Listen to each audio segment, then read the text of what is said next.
Salah satu saksi mengaku menerima undangan judi sabung ayam di Waikanan dari anggota TNI. Bahkan saksi yang menerima undangan melihat anggota TNI itu membawa senjata laras panjang di lokasi judi sabung ayam. Lalu kenapa anggota TNI itu belum ditetapkan sebagai tersangka?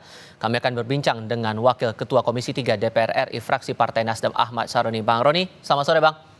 Selamat sore. Terima kasih sudah bergabung. Dari proses yang berlangsung saat ini kan masih berjalan proses hukumnya, kemudian di ranah TNI juga masih berjalan prosesnya. Tapi kalau dari Komisi 3 apakah menemukan fakta baru di balik insiden ini, Bang? Sambil menunggu mereka menginvestigasi ya antara Polri dan TNI sama-sama, kita menunggu informasi selanjutnya apa yang telah mereka kerjakan pada saat sekarang. Cuman situasional ini kan publik sedang menonton apa yang menjadi investigasi sama-sama di antara kedua lembaga. Nah, kita berharap ke depan tidak lagi ada kejadian hal yang sama, kejadian hal yang serupa yang menyebabkan nyawa orang lain meninggal. Dan TNI Polri bersama-sama, kalau mau berantas cuman sabung ayam, ada urusan lain yang lebih besar, yang notabene semua para pelaku yang diduga di-backingin oleh dua institusi ini, segeranya untuk semua ditarik, agar tidak terjadi hal-hal seolah-olah ini lapak saya, ini lapak situ, lapak gua dan segala macam. Nah, hindari hal-hal yang akan terjadi bentrok di antara kedua institusi tersebut. Bahaya ini kalau keseringan terjadi terulang dan berulang. Nah, maka dengan transparansi investigasi bersama secara umum harus disajikan kepada publik agar terang benderang, tidak ada yang ditutupin.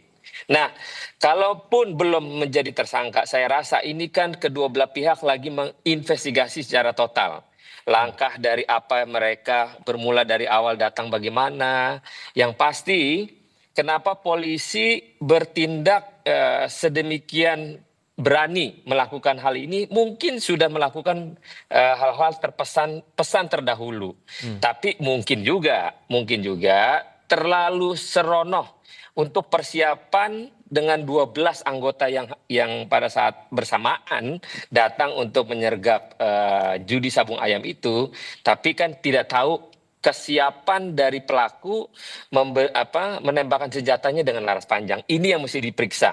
Senjata laras panjang ini keluar secara ilegal atau memang ada unsur kesengajaan dari institusi TNI yang membiarkan yang bersangkutan gitu.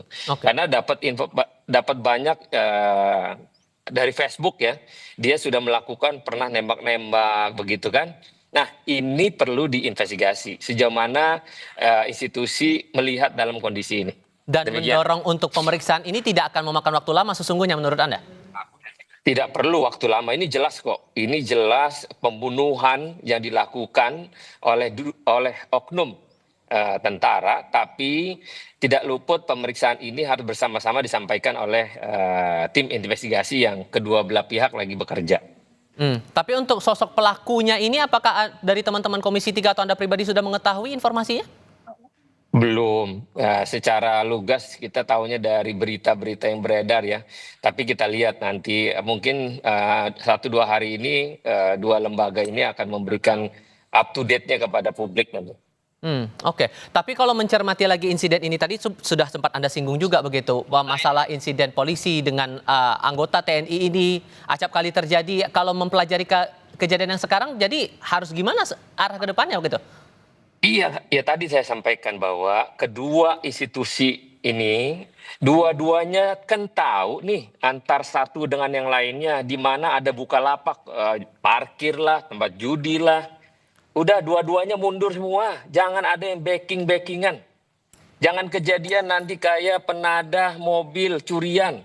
Begitu juga dengan kepolisian, apapun yang terjadi terkait dengan backing-membacking di wilayah manapun di Indonesia ini, udah mundur aja semua.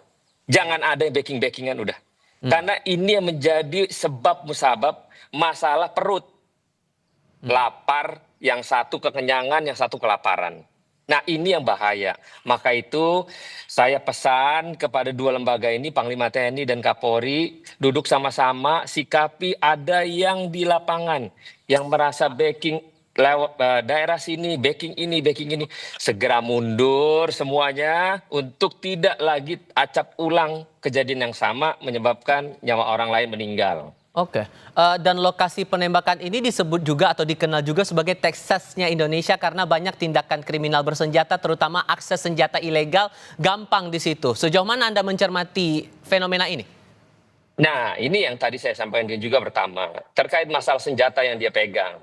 Bagaimana institusi lembaga TNI-nya melihat yang bersangkutan mengeluarkan senjata laras panjangnya. Saya sih memahami bahwa namanya anggota mungkin ya, dugaan saya adalah ini pembiaran yang notabene kalau yang bersangkutan dianggap memiliki sarana judi sabung ayam tersebut ya, ini benar-benar pembiaran dari komandannya. Mungkin saja komandannya tahu. Kalau gitu komandannya juga periksa. Jadi kalau mau periksa, seluruhnya periksa dari level 1, level 2 sampai ke level atasnya. Jangan pembiaran ini seolah-olah nanti semua seolah-olah nggak tahu. Seolah-olah ini nggak tahu, ini kita nggak tahu, dan selalu nggak tahu. Saya rasa investigasi kedua belah pihak ini menselaraskan transparansi. Siapapun yang salah, siapapun yang melakukan tindakan pidana, segera dihukum seberat-beratnya. Ini melukai hati rakyat yang notabene ada lembaga, institusi yang backingin dan katanya dugaannya memiliki sarana ini. Itu kan sadis loh kalau memiliki sarana, kok membiarkan sarana perjudian secara ilegal dan akhirnya melakukan penghilangan nyawa anggota Polri yang sedang berdinas untuk melakukan penertiban ini. Maka itu semua sabung ayam di Indonesia ini tuntaskan, berantas, tidak boleh ada lagi kegiatan seperti ini. Walaupun katanya orang dulu ini adat istiadat, udahlah nggak ada itu adat istiadat udah. Ya adat istiadat kalau mau main-main cagar budaya, menari, bernyanyi itu boleh. Tapi kalau sudah menjadi perjudian itu bahaya sudah. Saya udah berantas saja, hilangin semua. Dengan polisi sudah membagi 2 klaster dalam perkara ini, klaster kasus judi sabung ayamnya, kemudian kasus penembakan anggota polisinya.